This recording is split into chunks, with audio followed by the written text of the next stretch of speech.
Any public comment in the chat or the attendees?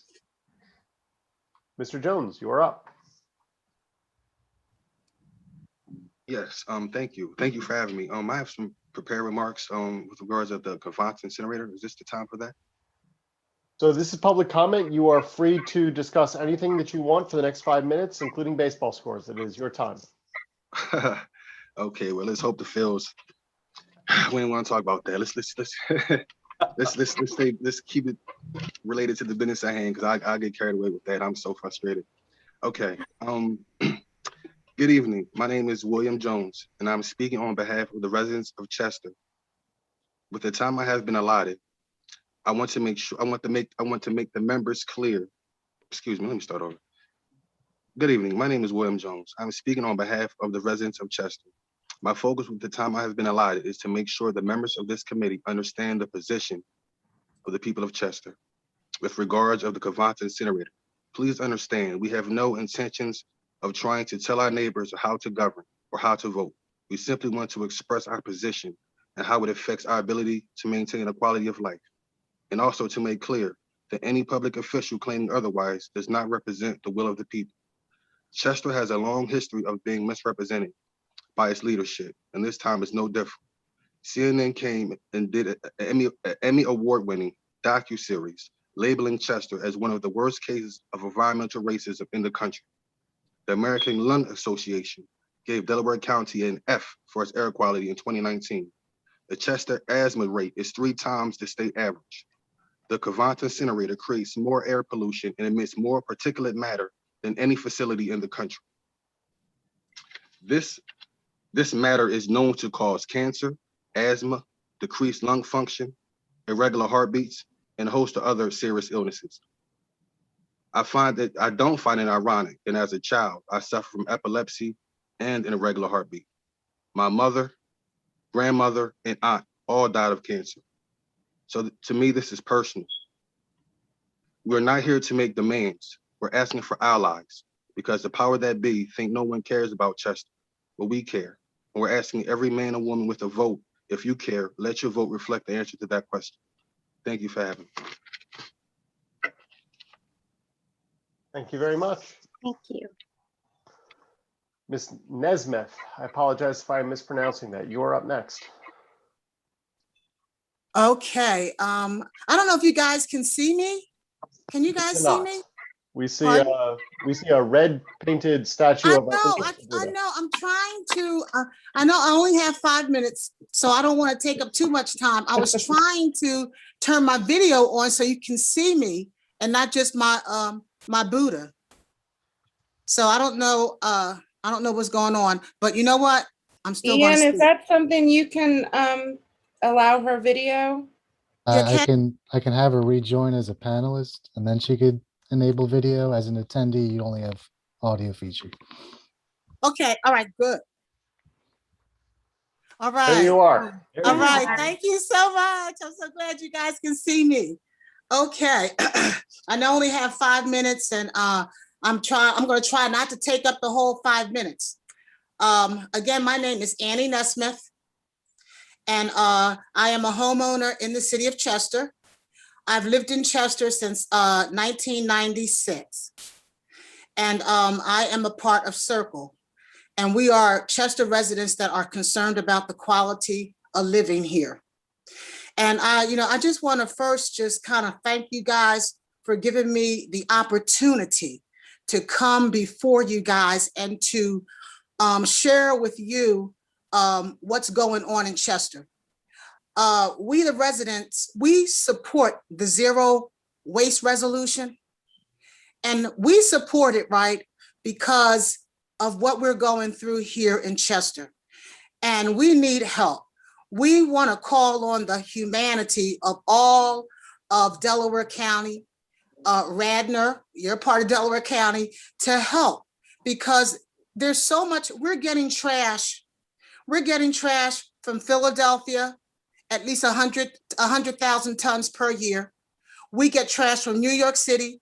We get the trash from New Jersey. We get trash from Ocean City, Maryland, and beyond, right?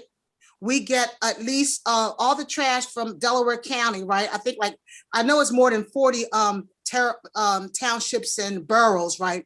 But that's over, just for Delaware County, right? That's over 500,000 people.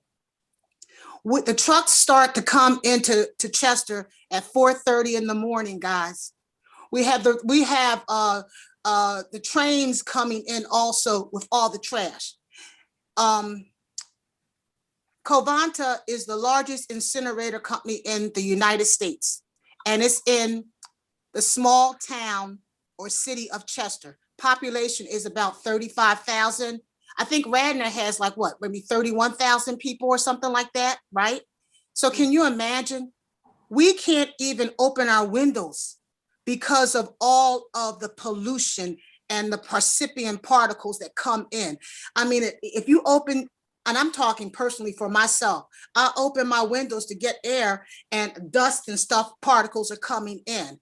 I have to wait until after it rains, when everything settles, I have to run through my house and open up the windows, right? So I can get some fresh air in. Our children are suffering from asthma. We have people here suffering from eye problems because there's a special chemical that is released in the air when they burn all of our waste. And it irritates your eyes, your nose, and your lungs. People here, you guys get up on Saturday morning, wash your car, right? I like washing my car. I wash my car at 9 o'clock. By 2 o'clock, I have a film of nothing but dust all over my car. Dirty car, right? Dirty lungs. I use the N95 mask, right? And guess what? When this COVID thing is over, I'm a gardener. I like to garden.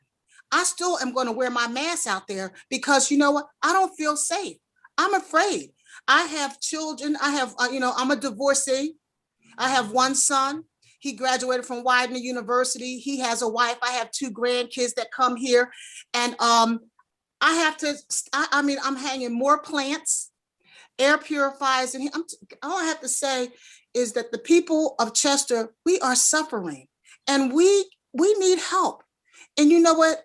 There is no shame in asking for help. I think asking for help is a sign of true strength. So I just ask that you guys please, I'm humbly asking that you guys please consider getting on board with the zero waste resolution. I know we can't get to zero waste all at once, right? I do understand that, right? But I'm asking you guys to do whatever you can, to help, to show your humanity. There are hardworking people in Chester. There are families in Chester. I heard you guys talking about, your son and daughters coming home from college, and it's good to have an extra hand in the house to help with the dog and stuff like that. Well, you know what? There are people in Chester too that have families, and some of our kids have gone off to college. My son's alma mater is Widener University. And all I can say is HELP. And thank you for listening to what I have to say. And may all of y'all have a great evening. Thank you so much. Thank you. Thank you very much. Ms. Mayfield, you're up next. Okay, you want to see me or you ain't got to see me? I didn't comb my hair today, so don't worry about it. That is up to you. You tell me what you'd like to do. Good. You can, what do I have to do? Okay, I think I've just promoted you a panelist that says that you can then turn on your camera if you'd like to. All righty. Good evening, everybody. I'm Zuline Mayfield. I'm the chair of Chester Residents Concerned for Quality Living. We are a community group here in Chester who have been battling the incinerator and many, many other waste polluters that have come to Chester, who have tried to come to Chester, who have filed for permits. So far, we've defeated 7 or 8 of them. I believe for a group like us, it's the most victories of any group in the United States. We are here today. We're just issuing an appeal that at some point or another, we have to take a stand for not Chester, but all of Delaware County, because the pollution that comes out of the stack permeates, it goes some 17 miles. And those are the statistics that the EPA did. So I don't know of anything in Delaware County and Jersey or parts of Jersey and Philadelphia and Delaware that are not being affected by the pollution that comes out of the SAC. I'm not going to dazzle you with the type of pollutants that come out because I believe that you are knowledgeable, or you should be. But some of the pollutants, are particulate matter, arsenic, cadmium, lead, mercury, and they come out in the pounds. We have to, as a community, take a stand as to what we will allow for our community. And Chester is a part of Delco County, and Delco County is a part of Chester. You cannot separate the two. There is no separate pipeline of air that goes to any of these communities. We have one air source. And right now, the air quality in all of Delaware County is rated bad. So I think that we owe it to our youth, our seniors, and our communities at whole to look at this matter serious. And the first thing they'll say is, oh, well, Chester needs the income. But at what price do we have to pay health-wise? We have an older community in Delaware County. I don't know what the percentage of seniors are, but they are definitely being affected. We have older people and younger people. And for the children in the city of Chester, some 39% of them have asthma. And if, they can sustain your body without you ever eating. But if you cannot breathe, you can't do anything. And this is not an issue of one government telling another government what to do. That is not what the resolutions are. The resolutions are, we are taking a personal stand. We are taking a stand as a community to say that we have to start looking at alternatives. We have to. Why are we filling up our land space with trash from New York and Philadelphia? Why are we paying the cost or filling up our landfill with ash from those communities? And everybody wants to talk about economics, but nobody talks about it in terms of what it costs us in healthcare.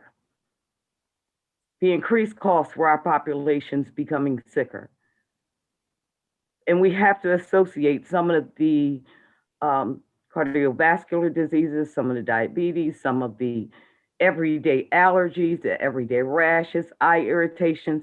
These are all increased costs, let alone asthma and COPD and emphysema and bronchial issues and lung issues in Delaware County. So we are asking you not to tell Chester City government what to do, but to take a personal stand. We have to, as a community, because we all generate waste. We all do it. Delaware County sends about 28% of the trash stream that goes to Covanta comes from all of Delaware County, the municipalities.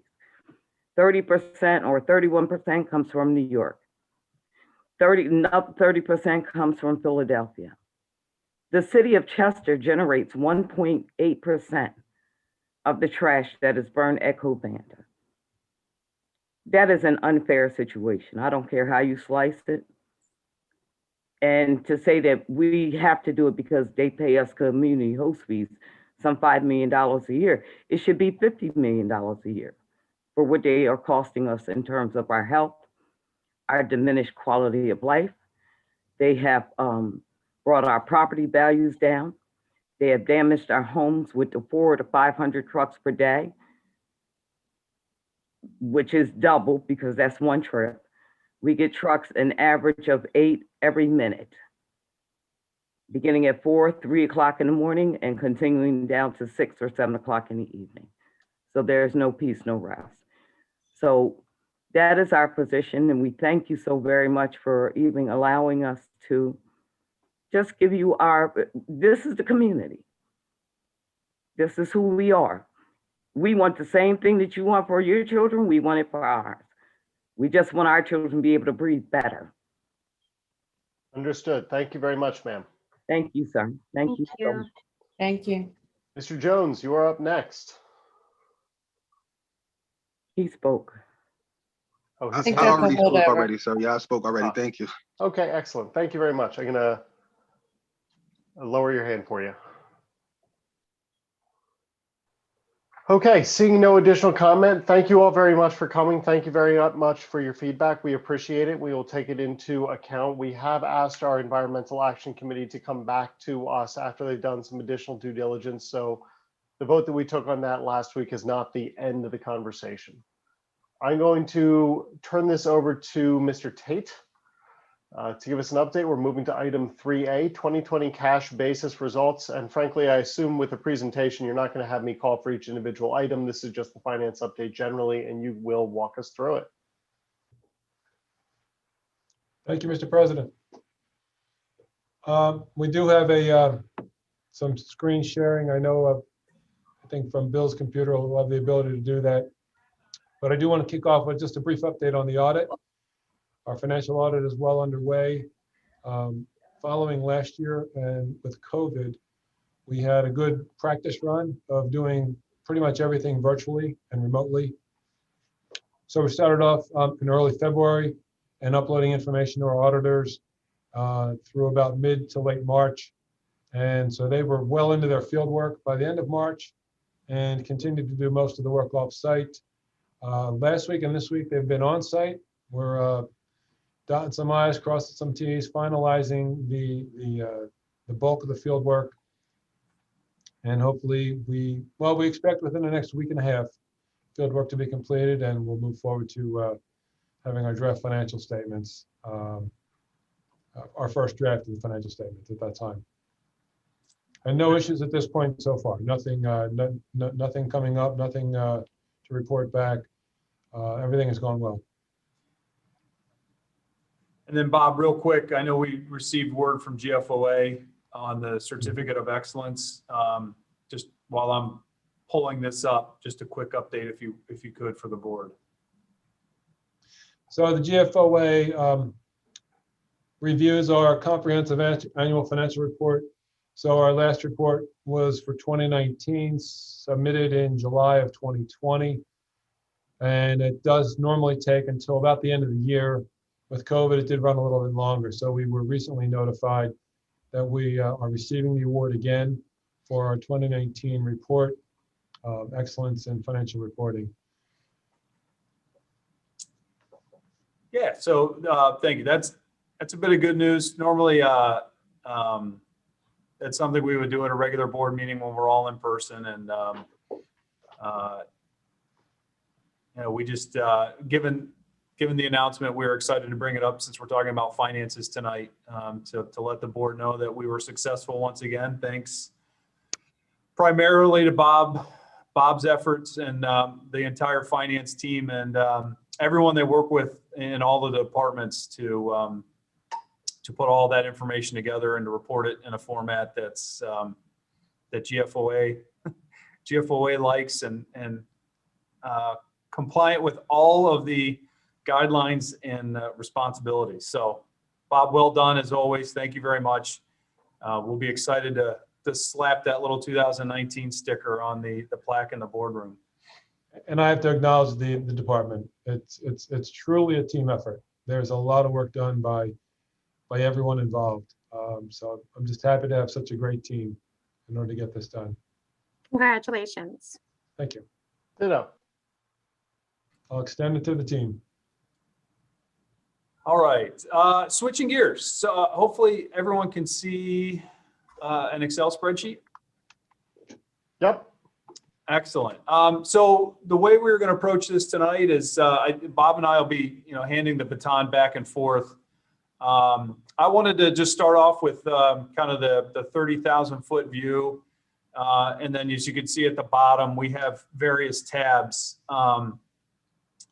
First and foremost, I did want to say thank you to the board for having this meeting and taking the time on what is probably the best weather day we've had in 2021. So we don't want to take up too much time, but I do appreciate the time dedicated to talking about finances. And hopefully by the end of this, you'll have a good understanding of where we are at cash-wise at the end of 2020 and how things are rolling so far here in 2021.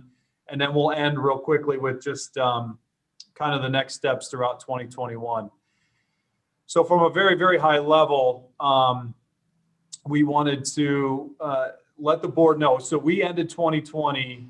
This is all cash basis and qualified with unaudited. There, we don't anticipate any audit adjustments, but we should at least designate or note that this is cash basis and unaudited. But the general fund ended with about a $2.68 million deficit in 2020. That's not a surprise. I think we knew that based on what was going on economically. We'll have some details to show when we get to the 2020 operating statement. And then when we adopted the 2021 budget, we were anticipating or budgeted for another spend down of cash to the tune of about 1.5 to 1.6 million. So the 2-year total at about 4.2 million. And that's how much we will spend down in the general fund. And then as we learned last month with the federal COVID relief package passed at the federal level, that 3.15 million was allocated for Radnor Township. So just to show how that'll factor in as we're looking at the impact to our general fund, it's a huge help. Financially, it's a huge help to Radnor Township. That will restore 3.15 of the 4.2 back into our coffers and bring us a little bit closer to pre-COVID cash balances in the general fund. If everything happens exactly as budgeted, we'll end the 2-year window a little over $1 million down, which, considering everything that took place last year and the impacts that our businesses and our families are still feeling to this day, that's certainly a much better place to be than we thought we would be. Really quickly, as we look at the numbers for 2021, and Bob will get into a little bit of this, is that the real estate tax due date isn't until the end of the month, so we still have a few days of collection there for the face amount. Most people take advantage of the discount. So as you'll see, and as is typically the case, we've got most of that already in. Our business tax filing deadline is mid-May. So we still have a full month-ish to go on posting and revenue collection there. This is just a quick note on that COVID relief, the 3.15. We'll get half of that by June 9th of this year and the other half by April of 2022, or they said we should expect it a year after the passage of the bill. So that would be April 2022. Our stormwater and sanitary sewer bills are due at the end of May, so collections there are still ongoing. And then we're really just starting with our building permit season.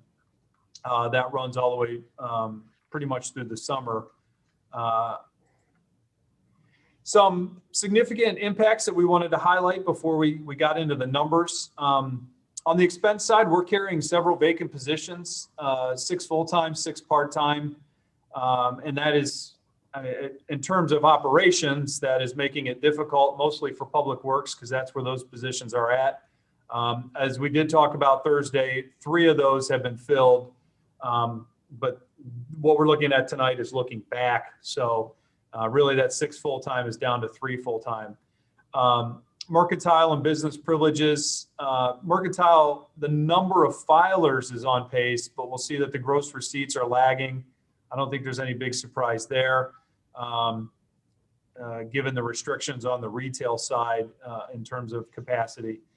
Business privilege to date, the number of filings is on pace with last year, but Bob will talk about some nuances there with extending the deadline last year and how that's impacting our number to date. Again, keep in mind that until we get through the due date, it's a little bit of guesswork on where we stand today. And then two of our major revenue areas that we're still a little sluggish in is parking and in permitting. Parking, even though we've gone back to full operation, it is clear that in areas where we have our parking meters that folks just aren't, they're not going back either to their office building where they would use that parking or in other areas. So it's still, it seems to be an impact still from the COVID situation. And then presumably the same with the permitting. And we wanted to highlight, we've been fortunate in that arena. Over the last 5-6 years, we've had a couple major developments that have generated some significant one-time money. As we sit here today, nothing like that on the horizon. So as we jump into the statements, just really quickly, this is something that we have a couple final touches to put on. It's something Bob has been building for the last couple of months. And then our goal is going forward on a monthly basis that we will print this off in PDF and share it with the board. So what I'll do for each of the statements is just give a high level review of what we're looking at, and then Bob can dive into some of the numbers. So this is our 2020 operating statement. These are all of our operating or governmental funds across the top. Obviously, the general fund is our major operating fund where almost all of our activity for township operations go into, including all of our tax revenue. As we talked about last year, we saw about a $2.7 million deficit. We added to the bottom here what that looks like in terms of cash. So because the township had a very healthy cash reserve, we've been able to absorb the economic impact and spend down cash to about $6.7 million going into 2020. And none of those amounts you're looking at includes deposits yet from the federal stimulus. So at the end of 2020, we ended with about $6.7 million in cash in the general fund, which again is a very healthy balance, probably a shade below our policy. But again, we knew that. We've got 2 years to build it back in. And I think once we get through the full cycle with the relief, we'll want to revisit that because we might be back in the black, so to speak, when it comes to the policy. Bob, real quick, just if you wouldn't mind, touch on a couple of the bigger areas. Yes, Bill, thank you. In particular, and we've talked about it a number of times, Act 511 enabling tax does include the business privilege, the mercantile, local services tax, and that the majority of that decline in fund balance is attributable to the shortfall that we saw in those revenues, those particular revenue line items. And that's really, we had very limited audit revenues. We see that picking up we'll be picking back up in 2021.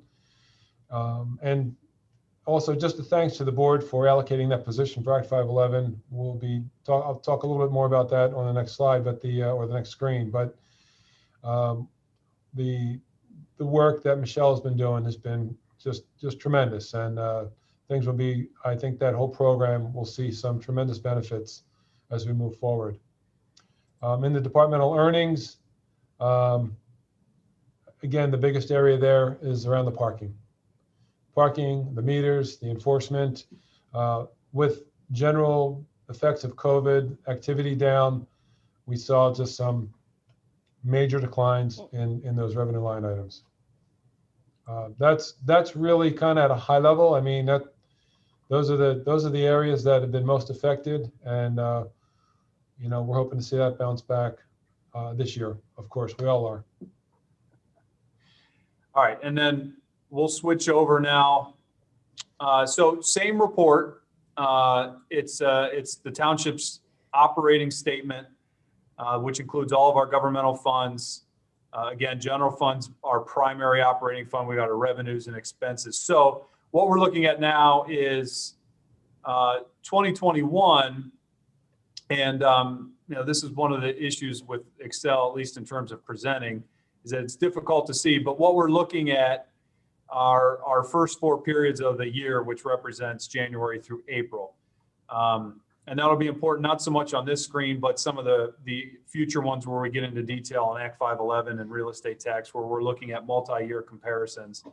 But real quick, Bob, if you wouldn't mind, touch on on some of these highlighted areas as they pertain to 2021. Okay.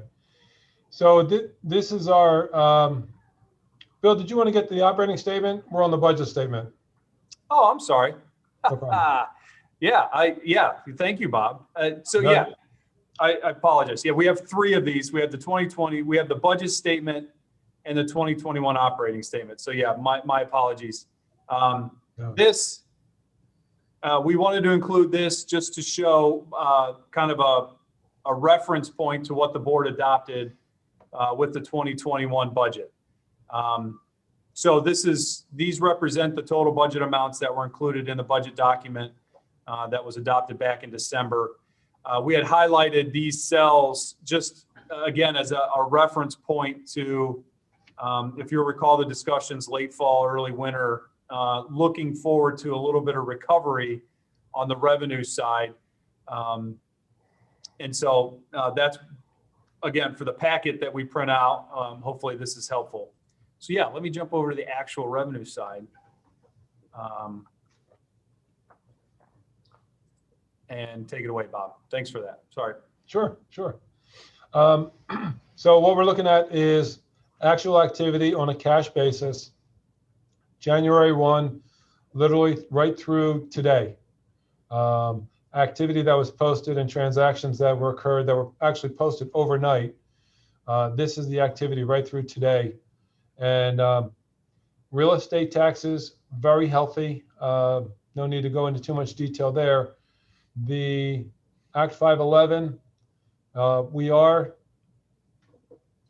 as Bill had mentioned earlier, the number of returns that we have received, we're on track with prior years in terms of the actual activity, number of filings. The dollars, however, is not all of the money is in the bank. We currently have a little over $1.5 million that's in-house that will be deposited within over the course of the next week. Again, I want to note some of the improvements that we have now with a dedicated Act 511 person, that when the tax returns are received, they're thoroughly reviewed, they're scrutinized, and before we even move forward and process the anything that is missing, anything that appears to be incorrect, miscalculated, Michelle is reaching out to taxpayers, getting resolution immediately, and then going through with posting and depositing the money. So we do have in our possession just over $1.5 million, about 1.277 in business privilege tax, and 249,000 plus in mercantile tax. The bulk of those are going in the next 2 days. Some of them do require a little more work. So Can I just ask a question, Bob? I'm sorry. So Sure, does this number represent, does this number represent what you guys have that you haven't deposited yet, or this only represents what still needs to be deposited? No, I'm sorry. This 3.44 million is money that's been received, deposited, posted in the bank. That's done, so to speak. Okay. Another 1.5 million that will show up on this report in the next couple of days. It's in process. Thank you. Thank you. Sure. Yeah, and just real quick before I jump over, and we'll dig into a little bit more detail on the Act 511 on the next slide. Probably should have said this up front. When we're looking at these statements, this is pulling directly from the township's accounting system. As Bob pointed out, every day it refreshes, which is the nice thing, because this used to all be data entry. So we take the information from the system, data entry it into Excel to be able to generate these reports. So it's a nice feature from the system, but it is an accounting system, and it's doing debits and credits. So revenues always show up as negative. Our credit balances show up as a negative value. Debits are positive. So that's why when we look at revenues, they're in parentheses. And on the expense side, they're positive numbers. So let's with the next couple of tabs go into a little bit more detail on some of the revenue and expense areas. So the look is a little different. We've got a similar type of table, but now we're comparing multiple years. we decided to go back with 3 years of actuals and then the current year to date. Well, they're all year to date, which I should emphasize. So even for 2018, 19, and 20, this is showing what the activity was January through April. So it's comparable to what's going on in 2021. You make it just a little bigger. Yep. Thank you. Thank you. Agreed, thank you. So this is our Act 511 group. Bob, go ahead. Sure, thank you. So right off the bat, the realty transfer tax, significantly higher than the 3 prior years. And that is due in part primarily to a sale of a major piece of commercial real estate occurred earlier in the year, and we received the transfer tax for that particular transaction. I think it was just north of $1 million for the singular transaction. So that's why that number. What site was that, Bob? What site was that? What site? I have to look that up for you. I don't recall the exact. Rich, I think it was the a transfer and ownership with several residential buildings. Residential rental real estate. Yeah. Yeah. Well, I'm sorry, when I say commercial, it is a business activity, but it's a residential rental real estate. And normally Amy sends out that information. We'll double check on where she's at, because typically the information she sends out on the real estate transfer has all of that activity. So you'll see it once we get all that pulled together. So on the mercantile taxes, despite the fact that we're sitting on some money and waiting to deposit, we're ahead of last year, which I mean is expected. I mean, with COVID last year and the extensions afforded by the board, we're not, the numbers were certainly down after 4 months. This year, we think with the extension offered by the IRS, that we'll see a lot of the tax returns for the business, even though they're due May 15th. They typically come in between April 15th and May 15th. What we expect we'll see is a lot more coming much closer to the end of the tax filing period, which will be right around May 15th. So with that being said, though, we're still trending much better than last year, not quite in line with the prior two. With the money that's in-house currently to be deposited and with what's already in the bank, we'll be at around $330,000 for mercantile through the end of April.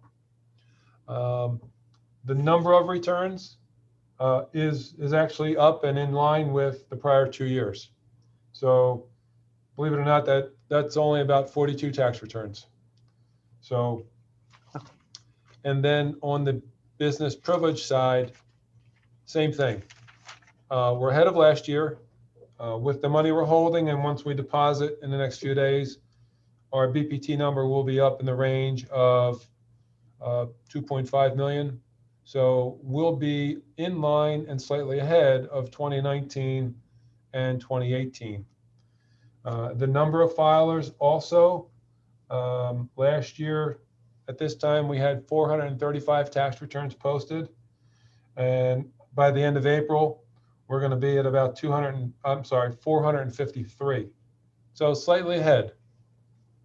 Hopefully it's a good sign and we'll see things picking up. And also some good news to report, what you don't see, but what is in-house is that line that says business privilege tax discovery, the line right below the highlighted line. We do have a third-party firm and they've had some success, and I expect to see more success as we know what's in the pipeline. Their work is to basically to go and do the research and find the unregistered taxpayers who are conducting business activity in the township. And so that number, we'll see some nice deposits over the next several weeks. So that's just a quick snapshot of the Act 511 categories of taxes. And as I said, I mean, with the new program, and again, thank you to the board for approving the position. In her short 9 or 10 weeks here, Michelle has made tremendous improvements from the design of the form to the mailing of the tax package that goes out to all the businesses, and then just to the internal process and follow-up that she's able to do. So thank you. I just want to emphasize that, until we get through mid-May, until we get through that filing deadline, as we've seen through the 10 years that I've been here, that this is really just it is a bit of guesswork at this point. So, we've got certain indicators that tell us either things are good or bad, but we just really never know until we get through that deadline. So the fact that we have the large transfer tax in the bank, and another, 1.5 million already in the building getting ready to be deposited is definitely a good sign. But like we talked about earlier, we budgeted 12.4, almost 12.5 million out of this group. So we've got a ways to go. And then jumping over to real estate tax, in this case, the graph really tells the story. The revenue itself is a bit like clockwork in almost every one of its areas. But I'll let Bob go into a little bit of detail on the face and just where we're at year to date.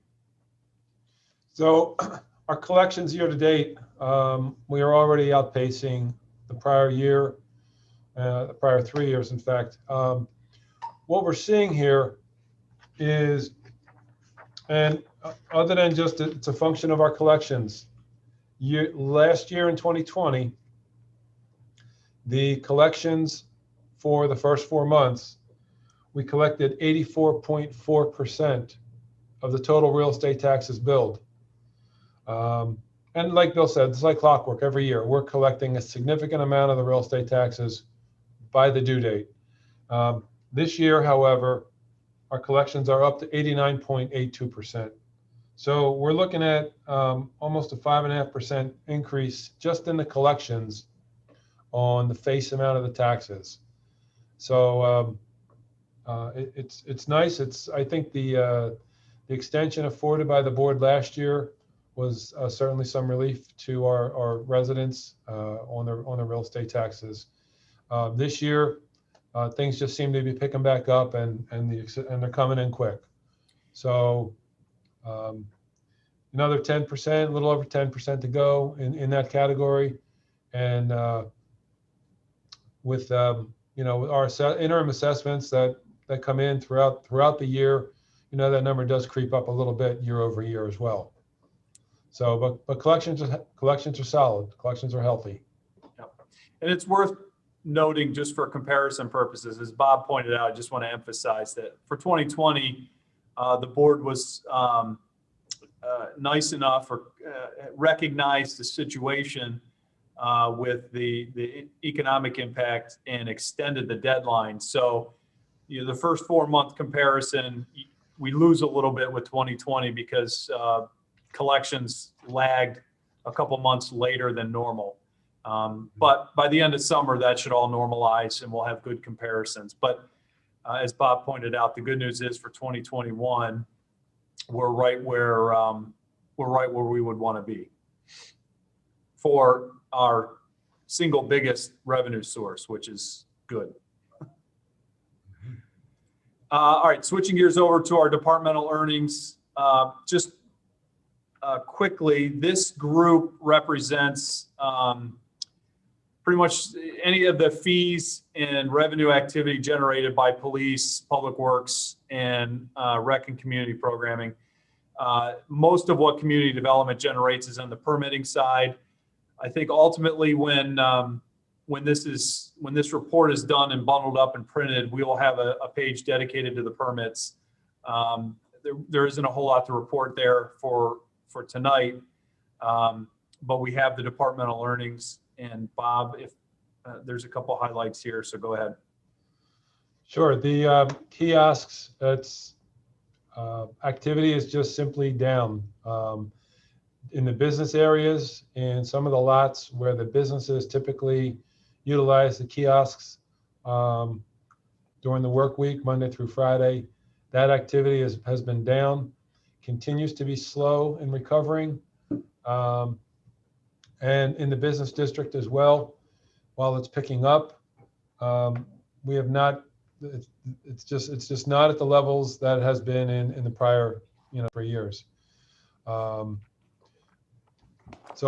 it's an area we're keeping an eye on and hoping to see an uptick in activity as we go through the rest of the spring and the summer months, and hopefully some return to normalcy for the businesses and the folks in that district, and that this is just pure parking revenue. This is not enforcement. This is not anything other than just the use of the kiosks.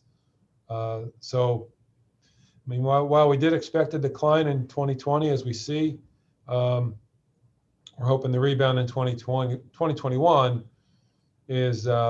comes back strong, and we get back to numbers closer to what we saw in 2019. And the police extra duty. Well, Bob, I'm sorry, just real quickly, this is one of those things that I just want to clarify for the board and anyone who watches this subsequently, is that this parking Wayne Presbyterian Church revenue line, it's probably a line that we should deactivate. We moved the accounting of that revenue sharing over to the expense side of the ledger. So what used to happen is we would debit a revenue line when we would cut the Wayne Presbyterian Church their share of the revenue, North Wayne. A number of years ago, we switched to be a little bit more accounting correct and move that to the expense side of the ledger. So please don't look at this at a bunch of zeros and come to the conclusion that we're not sharing that revenue. We are sharing the revenue with Wayne Press. In fact, even during the downturn last year, we continued to share at levels that were a little bit more in line with what history showed. So sorry, Bob, I didn't want anyone to look at that line and think that wasn't happening. No, good point. Good point. Thank you. The police extra duty, sharp drop off there as well. In comparing last year to this year, and what we did was took a look at from December of 2019 through the end of March of 2020 in terms of the activity, because that activity would produce the receipts of January through April of that time period. So last year, there were a total of 32 police details, of which half of them, a little over half, were dedicated to Villanova events, sporting activities, and generated more than half of the revenue. This year, instead of 32 details, we're down to 9 details, with virtually almost no Villanova activity going on. So these are much smaller details. And so the bulk of that activity is just, we can see as a result, the effects of COVID, no sporting activities, less events. So less extra duty for our police officers to be deployed. Again, another number that hopefully as we return to normalcy, we'll see that bounce back as well. Can I ask a question with that number, Bob? So if that number just goes to pay the police, wouldn't that doesn't really have any bearing on the budget, right? Is that kind of a net neutral number? For the most part, that does. We would see a corresponding decrease on the expense line, because that does get passed through. Okay. So, but because it does stand out on the revenue side, I didn't want to ignore that. And then one more question. When it comes to parking, I see the meters and the kiosks. Where are the parking fines? So if your meter expired, is that, what's that number? Yeah, that's in a different revenue group. That's on the enforcement side. We don't. Okay. So this is the departmental earning category. We can drill into that if you'd like. I actually would like that number to see if it even pays to keep these meters, going, to pay someone to walk around if it's, I just want to see those numbers if you get a chance. Okay. That's something we'll pull up. I'll make a note. Okay, thanks. All right.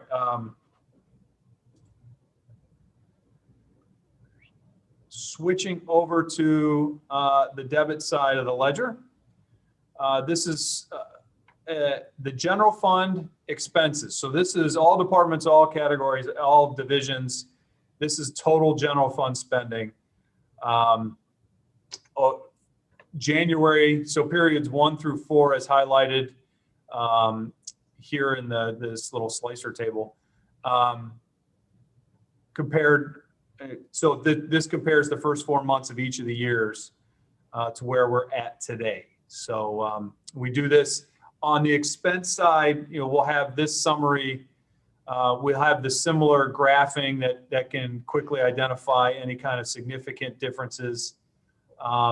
And then we added a layer of reporting here that it can be useful when you take a look at, you see, so each of the rings within the donut graph represents one of the years being reported, 2018 through 21. So this is more for just identifying trends versus actually pinpointing numbers. But you could see that for the most part in the general fund, between wages, compensation, payroll liabilities, and payroll related costs, it's in any of the years greater than 50%, usually closer to 60, with contracted services next, our community organization, which is this light gray shaded field, and then ultimately our transfers, which the general fund transfers for the most part represent our payments for any capital and debt. And I should say that in reverse, because debt's out of 4 million in transfers, debt's 3 million, capitals is 4 in a normal year. 2021, it's not quite that ratio, but those are the two primary transfers. So we added a little bit more information to the expense side. Again, just to identify trends and see things. Bob, what should we be looking at here? I would like to just point out on the wage and compensation line, the 2018 was a little bit of an anomaly. There were some retirements and leave time payouts that occurred in 2019, comparing 19 to 20. In 2020, there were 9 payroll periods, January through April. So that's why it seems that 2020 is so much higher than 19. It's just the way the pay cycle falls. We had 9 within the first 4 months in 2020 versus 2019. For this year, we will end up with 9, but we're not there yet because payroll is going to occur on Friday. So, but looking at, so 2021 is fairly comparable to 2020. Once we post the next payroll, we'll be more in line. But with that said, you would expect it to be much higher with some of the contractual increases and other costs, but some of the vacancies we're holding that numbers down a little bit, year to date. That's probably the most significant. And I think on the payroll liability was our transfer. We had, I'm sorry, Bill, no, not in that line item. Yeah, no, so. Oh, I'm sorry, yeah. So we routinely transfer money to the pension fund, and it's just a timing. So in terms of the timing of the year that we do it, it happened to occur within the first 4 months, as it did in 2018. So that's just an anomaly in trying to compare it against 2020 or 2019. Yeah, and just so the pension allocation, that's the accounting of our MMO, our municipal obligation that the board adopts in September of each year. So this is the actual accounting of it. And what you'll see as we go through the year, we'll make periodic transfers from the general fund to the pension funds. But by the end of the year, that amount will equal exactly what the MMO was that was adopted by the board. Thank you.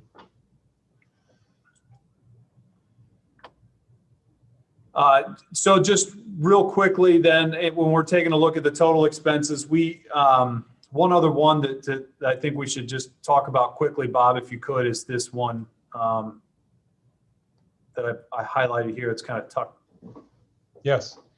in behind the graph now. So the timing of the sewer bills and stormwater bills that get mailed out are due at the end of May. But we have to make payments to the RHM authority on a quarterly basis. So just depending on cash flow and the timing of the receipts, if money is needed in the sewer fund to make that payment, we would transfer from general, which is what we did already. We made that payment transfer earlier to meet the RHM payment. And so we'll expect as the sewer fund payments and the fees are collected through the end of May, that money will be transferred back into the general fund to make the general fund whole. Yeah, so that's really just like an inter-fund loan for cash flow purposes. And we wanted to just touch on that quickly because it is a large number. And once we cycle through the revenue collection in the sewer fund and this is returned, the comparables in terms of total spending through the first 4 periods is going to be is good. It's showing that 2021 is where we thought it should be, where we budgeted it to be.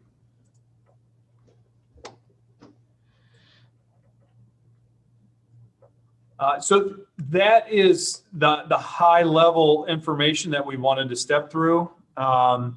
When you get the packet, we had these bright red tabs. We'll have departmental, it'll go down into the departmental level. So Sean, to answer your question from earlier about the enforcement side, or actually no, more to answer your question about the extra duty, when the police tab is created, you'll be able to pretty quickly go in here and see that kind of activity. But the layout's still the same. You're just getting it now at the departmental level. So we have admin and finance created now. The nice thing about the software is it takes about 30 seconds to create one of these. So we will do that and get that out to the board pretty quickly. So that's where we're at through the first 4 periods of 2021. The couple positive signs on the revenue side. Obviously, we've still got a ways to go. Expenses are rolling in line with where we are budgeted to be.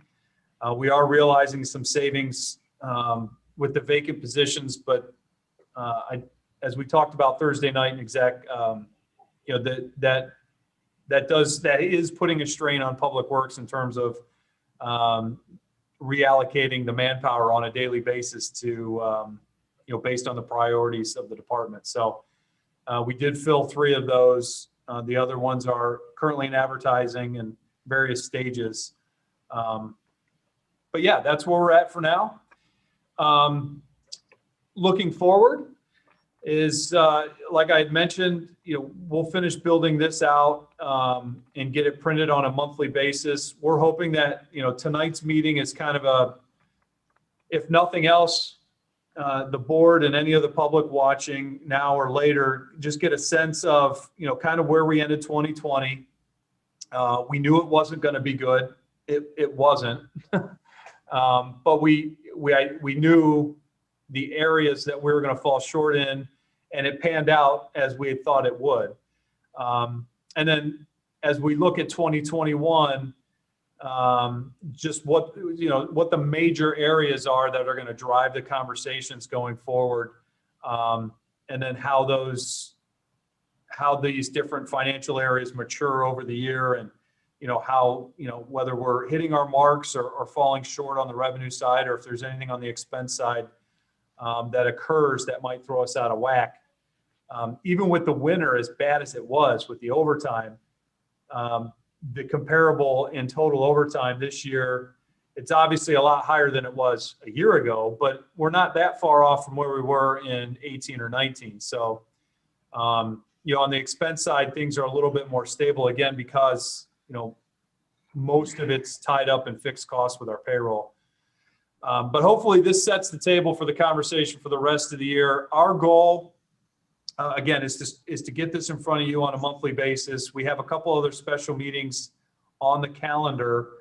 And these meetings are meant to kind of blossom into our budget conversations that we hope to start getting into more summertime versus late fall when we're kind of up against the calendar. So that's the goal. So we're kind of planting the seed tonight. And then the goal is over the next couple of months, start, getting a better idea on how these numbers are coming along, and then actually start the 2022 budget discussions, as well as looking at a multi-year forecast for any of the longer term decisions or policies that the board wants to consider looking forward. So that's the time those are the topics we wanted to touch on. I went about 10 minutes longer than we wanted to, so I'll apologize. And Bob and I are available for any questions that you have, or anything that you'd like to dig into tonight, or anything that we can look into in more detail and get back to the board on offline. I have one clarification request for you. And I pulled up these numbers. I do not have them off the top of my head. It looks to me like in 2019, we approved a budget for 2020, and I'm looking at the 2020 budget on page 104 for anybody who wants to follow along. I see that we have projected revenues for 2020 of $36,160,000 and projected expenditures of $36,421,000. In the spreadsheet that you showed us earlier tonight, it looks like we actually had revenue in 2020 of $30,650,000, so a little bit less than a $6 million hit. But you also told us that there was a 2020 deficit of $2,678,102. So could you clarify, number one, am I getting those numbers right based on your recollection? And number two, how do we go from about a $6 million deficit to a $2.75 million deficit? What page were you on? I got it up, but I lost which page you were looking at in the 2020 budget. Sure. So I was on page 104. And I see two lines that I was calling out in the fund balance, just the 4-line squib on the bottom of that page, or the end of that page. I see. I was going to try to pull it up on my screen share, but that might be outside of my. Yeah, so you're looking at what that page is on the 2020 budget, is the general fund total for 2020. Revenues $36,160,000 and change. Expenses $36,422. Is that? Am I on the right page, Jack? 36 million. Oops. So I see revenues of 36,160,138. Yeah, I rounded off to the nearest thousand. Got it. Okay. Yeah. So yeah. Well, I would have to go in and do some digging to figure out all the different variances, but that's something we can do. But the core of it is we spent less money because we saw, I mean, I'm assuming we spent less money because we saw things were coming. We tightened our belt, right? Yeah, certain decisions were made. If you, on that same page, we had talked about, if you look at that transfer to other funds, and I apologize, let me figure out how to share. So I think I can probably do that. I might be there. Are you looking at Yes, that's it. PDF now? Okay. Yep. So like the capital amount, the budget included 1.4 million for transfers and capital. I think we pulled back on some of that. There were some savings realized on the debt from the refinancing. The OPEB liability, we talked about suspending that or holding off on that. So there were definitely some areas at the end of, or at the beginning of 20 that we started identifying to pull back on to help reduce the expenses. But again, we can go in and look with all the detail because this is every line item. Starting here with the expenditures, going department by department. Yeah, the reason I bring this up is twofold. Number one, Rich and I at different meetings have both commented that there was about a $6 million swing. And frankly, I kind of want to vindicate that and not make it look like either he or I just missed on about $3.25 million worth of numbers based on that deficit. I also want to give you and the township credit for the fact that in a tough year, we didn't just spend a whole lot of money in our deficit. We tightened our belt as well, and then we also went into our reserve a little bit. Okay, yes. Well, I'm happy to get into the details there. I don't want to stop you from doing that if you feel like you want to. It's just I want to make sure that Rich and I were right when I said that before. It sounds like from what you're saying, that was the number. We saved some money, and then we also went into a deficit a little bit. And I want to give the township and everybody who worked for this pat on the back for doing that right.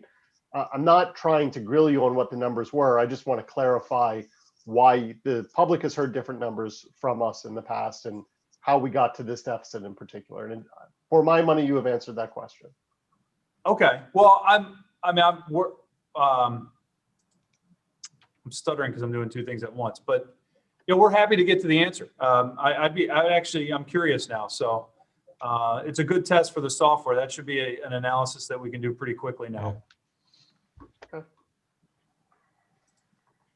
What about Sean's question on the fines, et cetera, and the revenue? So what do we call that? Government revenue from? Yeah. What's the line item? I paid my ticket, so I know there's at least $20. 20 whole dollars. Yeah, just bear with me. This is probably a little bit more behind the curtain than you want to on a Wednesday night, but let's so that's under the fines and costs category. So let's switch it up. And so here's the actual financial numbers. Again, we're looking at just the first 4 periods of the year.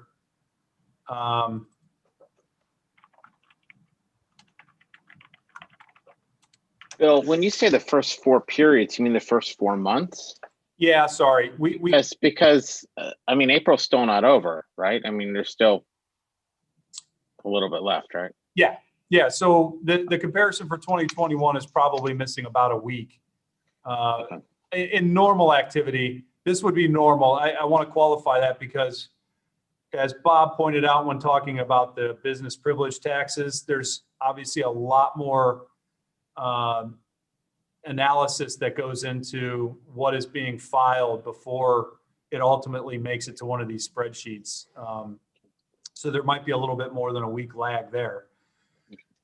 But this police enforcement is where we're capturing the revenue associated with the enforcement, mostly of parking. The police district justice represents activity from moving violations. So, you know, the small amount we get from speeding and those types of things. But when it comes to parking, most of that's captured here in the police enforcement line. So does it pay to have somebody on the street issuing tickets if that's what the revenue is? I mean, are we paying them more to write tickets than what we're bringing in? And it's not really a concern if there's plenty of parking spots out there. So my question or concern is, until business picks up, we do have a lot of vacancies in Wayne. Let people park for free and use the shops, and no different than the last month of the year when you have free parking on Saturdays or whatever during the holiday season. Yes. Sorry.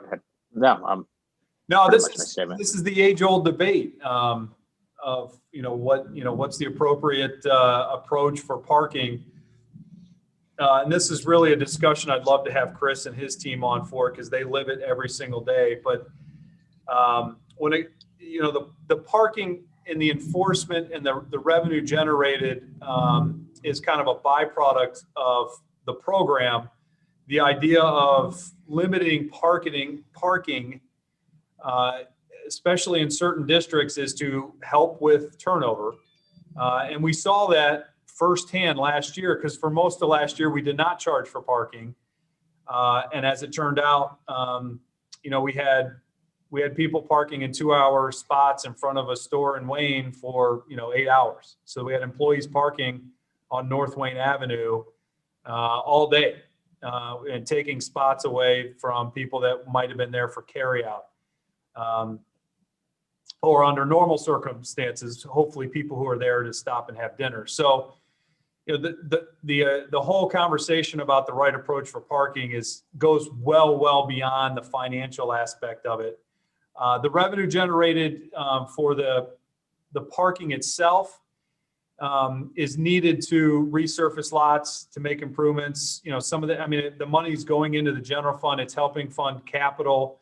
So indirectly, it's helping fund, some of the capital programs that we do install, say, in the Wayne area, whether it be the tree replacements or eventually the resurfacing of the parking lots, the big surface parking lots. A few years ago, we redid the off-street parking there. So that the revenue is needed to offset those kind of costs. In terms of enforcement, the tickets are $20. We're paying the part-timers so that's another area that we're short in right now. I think we have, we do have one full-timer. I think under normal circumstances, there's 2 or 3. So they're making less than $20 an hour. So if they write one ticket an hour, so purely from a cost counting standpoint, the opportunity to pay the cost of having them on staff will always be there. There'll always be. It'd be more than one ticket, right? I mean, there's benefits and they got to get there, but you're saying that it's still paying. Yeah. Oh, the part-time employees, they don't. There's no benefits associated with the job, so the only additional costs outside of the hourly rate are the federal tax obligations that we're required to pay. Okay. So if they write 2 tickets an hour, they've more than paid for that hour's cost. We're having the discussion. I don't want anyone to leave with the impression that that's an edict that's sent down to them. They're asked to patrol parking, write citations for those in violation. If there's 100, hopefully they're writing 100. If there's 2, hopefully they're writing 2. So It's not like there's any kind of quota system that's out there. No, thank you. That's good for the people to know, because they always say quota with speed traps, whatever. Yeah. And again, the enforcement side of it is a byproduct to the larger issue of, the parking philosophy and how parking can help drive business. Okay. All right. And Yeah. one other note with that, just while we're talking about the, that's, for those of you that know Billy Gallagher, he's the full-time code enforcement. He oversees parking, including the one gentleman that we have part-time. Those guys spend a lot of time not doing parking. Any kind of animal calls are going that direction. Kind of some of the off or the civilian calls that come into the police department. Those are the guys that typically address it first. So he's doing much more than just looking at the parking kiosks. Thank you. I appreciate that, Bob. Mm-hmm. Hey, Bill, yeah, if we do have full-time person is about 150,000 all in. So that really wouldn't cover a full-time spot. But two things. Number one, we should not be doing policing or enforcement as a revenue generator. That's not what the township, in my view, that's not what the township should be doing. It only causes problems. If it's only to make sure the rules are fairly applied to everybody. It should not be a revenue generator. Yeah, and the same thing with when I said that. The same thing with permits. It's disturbing that we have this. We were like, oh, well, we're looking for permit fees. Permits. If we had 0 permits for a year, I would like to see this budget be ready to go with 0 permits. Permits is another area that should not be something that we need to fill holes in the budget, because that drives behaviors that might not be conducive to best practices. So those are my comments, and thanks very much. I appreciate that, Commissioner. Just, with specific to permits, it is a course of doing business. So it is part of our general fund, and it is something that we report on. And we report the activity in a manner that's, either we're hitting targets or falling behind, or, if there's any major projects, those could be helpful. If not, they're not helpful. But that, yes, I mean, that's purely from a financial perspective with the finance hat on. We obviously have no control over the amount of activity that's commercially and residentially driven. But we do hope that the folks that are doing projects that require permits are pulling the necessary permits. And we've got our folks that are tasked with the enforcement of those laws.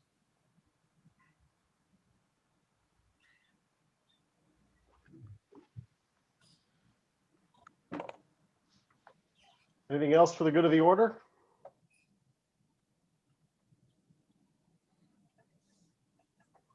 Okay, do we have any additional public comment? Mr. Gemmer, you are up. Thank you. Baron Gemmer, South Wayne Avenue. I had a quick question on the Act 511 revenue years. Both the business privilege and mercantile tax are prepaid and then reconciled the subsequent year. And last April, the board approved not only an extension of the filing deadline, but also lowered the required prepaid percentage down to 50%. So my question is, do we have an idea how that skewed the years where 2020's hit may not be as bad as what we're seeing here, and 2021's rebound may not be as robust as what we see here? Let me try to answer that, Baron. Great question. I think the idea with the reduction was kind of one of the fundamental accounting, the matching concept, where we expect a decrease in business activity as a result of the pandemic. So therefore, we lowered the required estimate in 2020. What we noticed was that there were plenty of businesses who took advantage of that.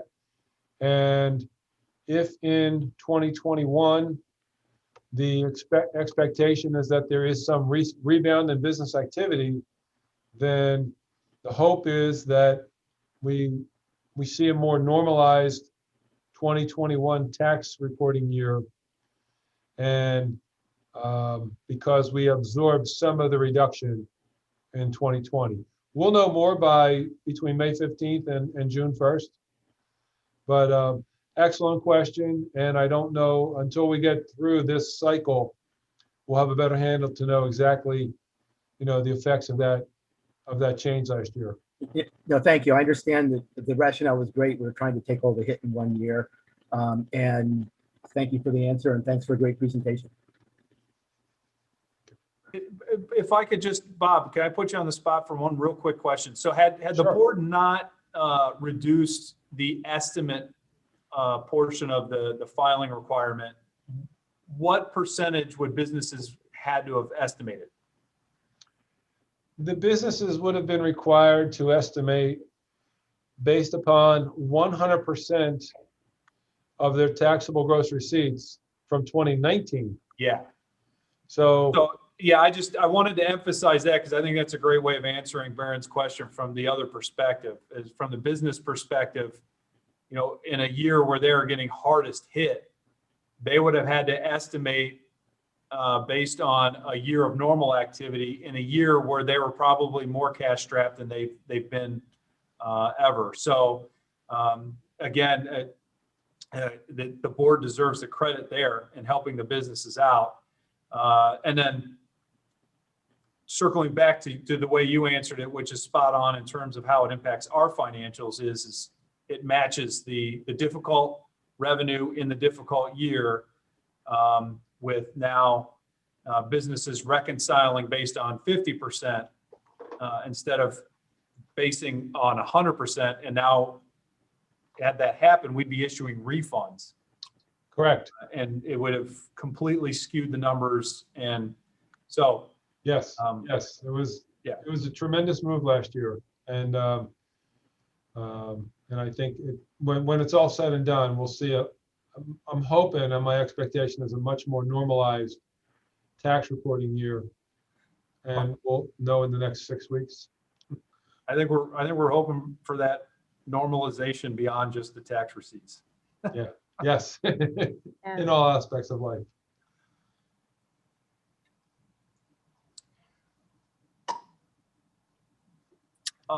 Very nice presentation, guys. Thank you very much. Oh. I like this kind of going along and stepping through and seeing it at various points instead of waiting until, it is like budget time and having to go back and review it. So I like this process. Thank you. Really nice presentation. Thank you for your hard work and for making it all make sense. Well, I'm sincere when I say thanks for the time. I know you guys meet a lot. We have a lot of nighttime meetings. So it's hard to carve out a night. I do appreciate it. And I do appreciate the purchase of the software because this kind of reporting is I don't know if you noticed, but I was able to do that fines and costs tab on the fly. Without the software, that would have been pulling up transactional detail and data entering, and it would have taken about 5 hours. So it really is a huge benefit to help us report. So we can spend more time making decisions than actually putting the information together. That's the goal. Great. Okay, thank you very much, guys. I will move to adjourn. Is there a second? All in favor, say aye. Aye.